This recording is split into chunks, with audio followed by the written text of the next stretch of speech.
Hey folks, here's the Merc F250 build. These are some pics of it before we bought it. We built this for a friend. He wanted a blue Ford, but all we could find was this Mercury. We weren't familiar with the Mercury line of trucks and learned a lot after we started working on this one. We ended up buying almost every one that we could find. The Chrome 67 only grille was nearly dent-free thanks to the brush guard that must have been installed early on in its life. This truck turned out to be a pretty good buy. I think the only rust that was in the vehicle was in the floor pans, and that's basically all we had to fix rust-wise. Even under the hood, everything seemed pretty rust-free. The only thing really that wasn't working there was the motor. The FE was pretty seized up. We couldn't get it to turn over, and basically all that stuff is so old school we wanted to change it anyway.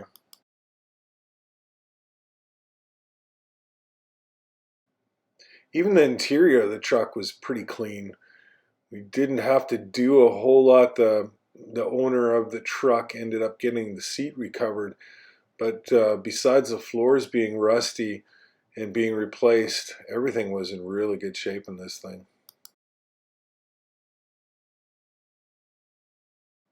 First thing we did was take off the box. Keith and I shortened that box. You can tell where the gas tank, second gas tank hole was there. That was a little bit harder to make disappear, but it worked out pretty good. Here we have the cab off of the old chassis, and we're going to mount it onto the new one. After replacing the floors, we rust-proofed the bottom of the cab just to make sure that it hopefully won't happen for another 50 years.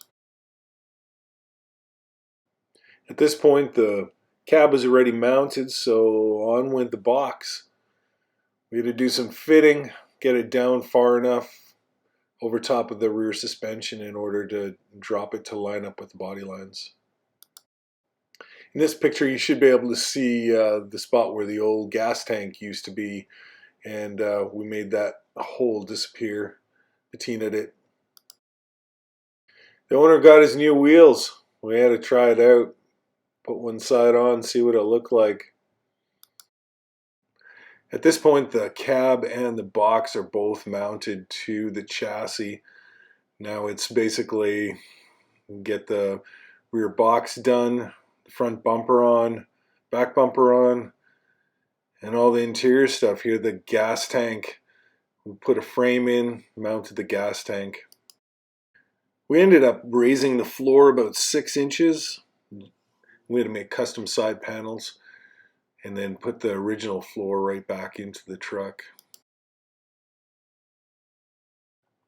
In this build we used the car light harness, steering column.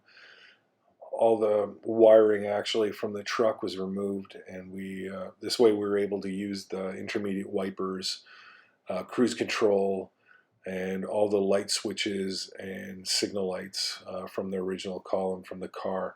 The car originally was a Mercury marquee, so it even has the Mercury symbol on the steering column. At this point, the truck's nearly done. There's a couple of finishing touches we probably need to add to it, like rear view mirrors and things like that, but basically this is the truck. The C on the Mercury on the hood was missing. We ended up finding one of those and putting it on yet. And that's the original tailgate. We didn't touch it. It was so beautifully patinaed. The white was still a little bit there, just enough so you can make out the letters. It has a beautiful stance. Here you can see how we raised up the bed of the truck and just the small little rise that it has, so it's still very usable as a truck. And this is the interior of it. It turned out really, really well. The seat got recovered by the owner. New carpet. Thanks for watching.